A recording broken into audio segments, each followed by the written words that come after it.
Mecha Ritz Steel Rondo is a demented game. It has freaky music and freaky visuals, and if you're down with all that, then that's great, because what you're going to find here is an absolute gem of a shmup, and one of the most fascinating and unique titles the Switch has to offer in any genre. Developed by Hey and published by Hanaji Games, who kindly supplied my copy, Mecha Ritz originally came to Steam about 5 years back, but the 2.0 version that's arriving on Switch now is a significantly souped up and expanded affair. Each run of the game will see you journey through 5 stages, but the actual total number is more than double that, as there are alternate paths that open up upon meeting certain conditions. There are also a total of 14 different mechas to pilot on your journey, many with wildly inventive shot types that majorly change how you approach the game. This plenitude of playable ship types only becomes available to you gradually through replaying the game, but this is most certainly a game you will want to replay, and not just because of the aforementioned branching paths, but also because, despite presenting what might seem at first like an impenetrable aura of complexity and general weirdness, the game is actually both highly approachable and fun, even for beginners, and constantly looks to reward and encourage you. That's not to say the game doesn't have depth for those looking for it, it most certainly does. But it's also a game that anyone ought to be able to spend time with and feel like they're making progress. The basic controls contribute to this, with the game following the standard cave-style system of employing rapid and focus shots with a bomb. There is no dedicated focus shot button here, however, and instead players will have to go back to the old school by either tapping or holding the same button to alternate between shot types. And in terms of shot types, and bombs for that matter, there really is little point in describing them in too much detail here, because they're just so varied.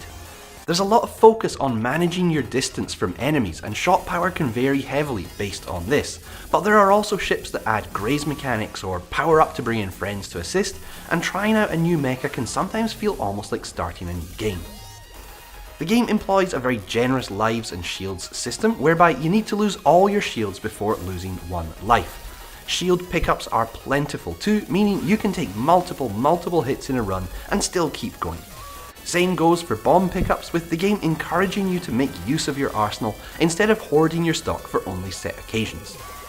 And you'll most likely be very grateful for this, as Mecha Ritz is most certainly a danmaku, with dense and overlapping patterns flowering out from enemies and bosses in every direction in a deadly riot of colour at almost all times. A lot of these patterns, however, do move slowly, giving you the time to pick your way through them, and this goes even more so when the game slows down, as it often does later on, sometimes in ways that seem intentional to give you a chance, but often in ways that make you wonder if you can't hear the Switch's gears and pulleys creaking under the sheer weight of bullets the game is throwing your way. And of course, it's not just dodging the bullets you've got to look out for either. The game, simple as it can be on a surface level, throws a whole bunch of different mechanics and systems out there for those looking for a deeper experience to dig into and exploit. For a start, there is a rank system, which helpfully is visible as part of the UI. This operates not just as a way to keep more expert players in check, but also as an accessibility feature allowing lesser skilled players to beat the game, albeit with a lower score and a worse grade to their name at the end of things. For the more adventurous among you, you can set your rank higher from the beginning, increasing the speed and intensity of everything, and making the game a real challenge. Whereas, start from a low rank and struggle as it rises, and the game will go so far as to add a percentage of bullets that just dissolve into thin air, ensuring the game can be fun and interesting for pretty much everyone. The way pickups appear is also interesting, with icons appearing from certain enemies, and these then needing broken open to collect the goodies inside. These bonuses change depending on your proximity to them, with, for example, one item giving you either a bomb, a shield, or both, depending on the distance you are from it when breaking it. Points icons function in the same way, and points are further awarded for taking out certain sweet spots on enemies and bosses, with even bigger bonuses being awarded if you hit all the sweet spots before the boss bites the dust. One thing that did take me a while to get used to here was the fact that breaking these sweet spots causes the same sort of screen shake you get when taking a hit. However, in this case it's a good thing, with not just bonuses but also the application of a bullet cancelling effect. Bosses, by the way, are more than plentiful in Mecha Ritz, with the game at times almost entering into boss rush territory. Although, similarly to Radiant Silvergun, there are always interludes between these encounters, with those in Mecha Ritz usually being longer than those in Treasures Classic. Further points are awarded at stage end for a plethora of factors and calculated using formulas that wouldn't look out of place on a physicist's blackboard, and all in all, if you're a score chaser, I feel like there's likely to be a Mariana Trench's worth of depth for you to dive into here. Which does make it rather a shame that the leaderboards are local only, with this being one of the very few major negatives I can find to say about the game. Now, another reason you may want to delve deeper into the scoring and more esoteric mechanics is that the branching paths not only offer up different routes and stages, but also reveal more of the game's curious little story. A story which involves a young girl who essentially erases all life on Earth other than her own mecha creations.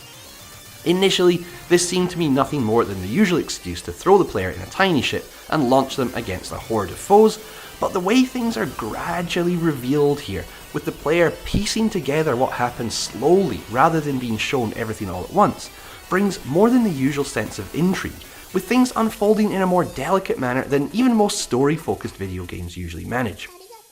The story is told both through written sections unlocked in the menu and in skippable breaks between stages. The visuals for these little interludes are an acquired taste, to say the least, and I can't say I am hugely fond of them myself. The in-game visuals, on the other hand, are an entirely different proposition.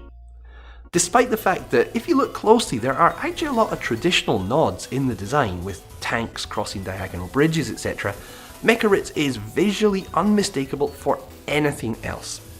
The game employs a highly unique style that uses a lot of almost wireframe-esque designs of bright, bold colours against mostly far darker backgrounds that in some ways are almost reminiscent of old late 70s style vector graphics, but are here given a kind of ethereal quality that, when combined with the many mechanical forms on display, marks out Mecha Ritz as something truly, beautifully and chaotically all its own.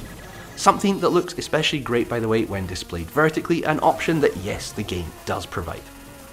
The accompanying music adds further to this sense of chaos, with the soundtrack flipping between catchy and melodic, wild and discordant, and crazy carnival-esque tunes at the drop of a hat.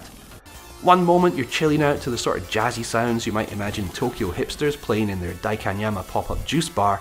The next you're up against a boss and the music has changed to something that might be called Stay Away From Me by Smash My Brother's Face In. With the intensity of the patterns and whirlwind of enemies and bonuses to hit, it all adds up to something quite intoxicating, and if you're in the mood for it, there's really not another game that even comes close to matching Mecha Ritz in full swing. So, if it isn't obvious by now, I absolutely love this game. It has the chops of a serious arcade classic, while remaining accessible and fun to new players.